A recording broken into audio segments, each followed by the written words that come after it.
If you ask most Kung Fu fans to name off their favorite films of the 60s and 70s, Five Deadly Venoms is going to rank pretty high up there, along with, say, Come Drink With Me, Drunken Master, and 36 Chambers. It is unquestionably a ton of fun, but for me, it was really just the gateway drug to the Venoms Mob movies in general. These were movies starring a collective of highly athletic, charismatic goofballs directed by Chong Che in the mid to late 70s. Now, a lot of other people have done good work on the Venoms Mob movies, and I'll try to link some of their documentaries below. I'm not going to try to be exhaustive here, but I do think it's interesting that very little is said about the Venoms Mob movies in Chong Che's memoirs, or in the Shaw Screen, which was the first major academic study done of the Shaw studio. By the time he made Five Deadly Venoms, Chong Che had more than proved himself with a wide variety of movies. He had revolutionized what people expected from Hong Kong action films, and he'd done some phenomenal all-star epics. Comparing his earlier movies to any Venoms Mob flick is startling, like, say, if Victor Fleming had gone from doing Wizard of Oz and Gone with the Wind and directed Babes in Toyland. Now, that's not to say the Venoms Mob movies don't have ambition. They're just on a much smaller scale and with cinematography that makes it pretty clear they're on a tight schedule. But their films try to tackle just about every theme and genre on Earth, and the fighting is miles better than in Chong Che's earlier movies. One thing that gets me is seeing how these movies demonstrate the old studio system. Sure, all Shaw Brothers movies have that feeling, the enclosed sets where you're afraid that somebody's going to bump their head on the horizon, or that same small town street, the one canal with an arched bridge built back in 1959 and reused for 25 years, the pagoda, the temple stairs. Anybody who's been on the Universal Studios tour knows this feeling. The courthouse from Back to the Future is the same one in To Kill a Mockingbird, and the same little medieval European square has been in everything from Hunchback of Notre Dame in the 1930s to Moonlighting and Murder, She Wrote back in the 1980s. I've got a real soft spot for movies made in the studio system, and I know it was rough on the employees. Robert Mitchum, for example, did 20 movies in his first year working in Hollywood. The cast of King Kong and The Most Dangerous Game filmed both ambitious movies simultaneously. The crew for the English and Spanish versions of Dracula were filming one movie by day and the other movie by night. Now, at the Shaw Brothers studio, it was the same story. Each director cultivated a little collective of actors he wanted to work with, and they cranked out a dozen movies a year, which was important because the studio owned the cinemas and the distribution chain, so Shaw Brothers needed to produce several new movies every single week. Picture it like the Hallmark Christmas movies, but 52 weeks a year.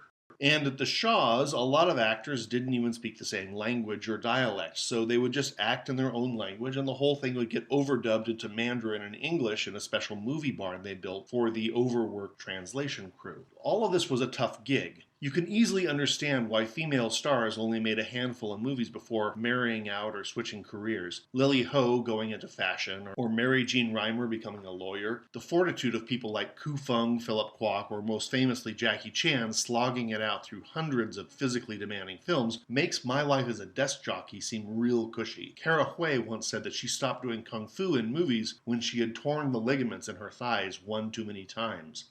So, while I may not condone the lifestyle those studio contracts demanded, I really appreciate the work. I love seeing Bogart, Greenstreet, and Laurie show up time after time in movies, or those Republic Picture westerns with John Wayne, or Gene Autry, or Roy Rogers. I love seeing Peter Cushing on screen and knowing that Christopher Lee's not going to be far behind. Now, once in a while, despite the pressure to pump out product, there would be an accidental masterpiece. Casablanca is the best example. Most Kung Fu fans would say the same thing about 1978's Five Deadly Venoms. Chong Che had worked with all of the main actors before, and he'd been pushing for a more athletic kind of action film. And here he struck gold. It is a treasure hunt murder mystery that's so overcome with its own stars that at the end, they forget to hunt for the treasure. The MacGuffin is 100% forgotten. Killing the bad guys is excitement enough. The public loved it, and so did Chong Che. So the group stuck loosely together for about 20 films, although very loosely. When you call the Venoms Mob a mob, it's for good reason. Actors came and went.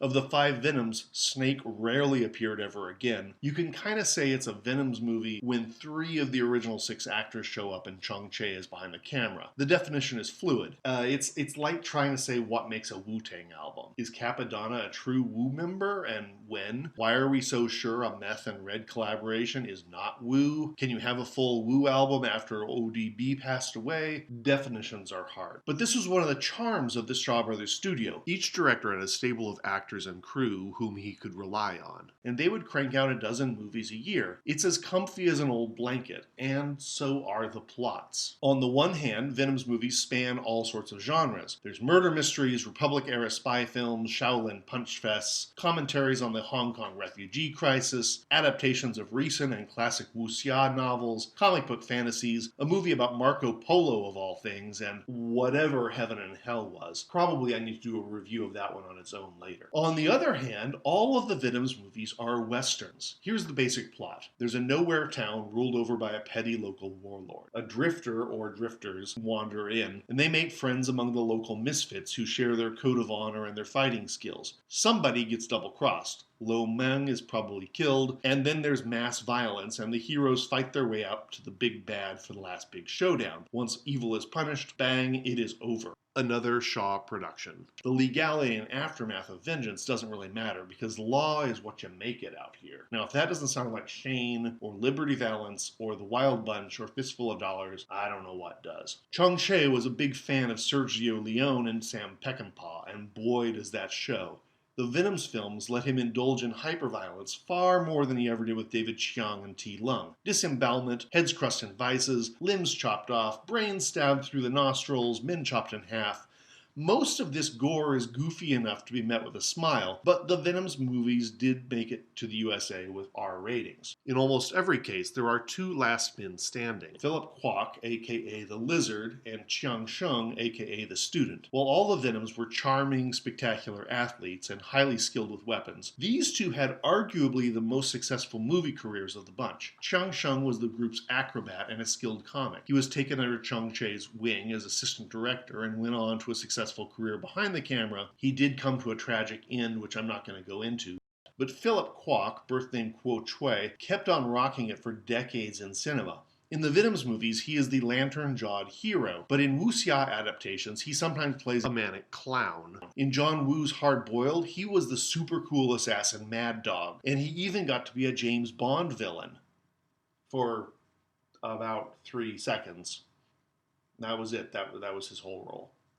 Kwok was later invited to France to choreograph the fighting for Brotherhood of the Wolf, 2002's insane French Revolution Native American werewolf steampunk martial arts film. And if that's not a recommendation, it also stars Vincent Cassel and Monica Bellucci. I don't know what you're doing here. My favorite Venom, though, has to be Lo Meng, or Toad, in the first film. I'll quote the Wu-Tang Clan's RZA. You know it's going to be a good movie when Toad's in it. Lo Meng is a brick house of charm. He's always the first one to die, partly because of his affable, perhaps gullible personality. My wife likens him to Brendan Fraser or Dwayne Johnson. He's the massive, cute, lovable guy, and you can't hate him for being that beefy and handsome. He's still in the movie business, having transferred over the Golden Harvest movies in the 80s, and now playing older comic types. It's worth looking up his interviews online, where he reminisces about T. Lung or getting kicked in the groin repeatedly by Kara Hui. As the only non-Taiwanese Venom, he never quite gelled with the rest, and that actually spills over into his relationship in the scripts. He's always the outsider who bonds with the team, but is not quite part of it. So I'd like to conclude this review as drastically as the Venoms Mob movies do, just cutting it off. Once Philip Kwok and Chiang Shung have off the big bad, it's over, and that makes sense. I mean, you're watching these movies for the great performances, not for the master storytelling. So,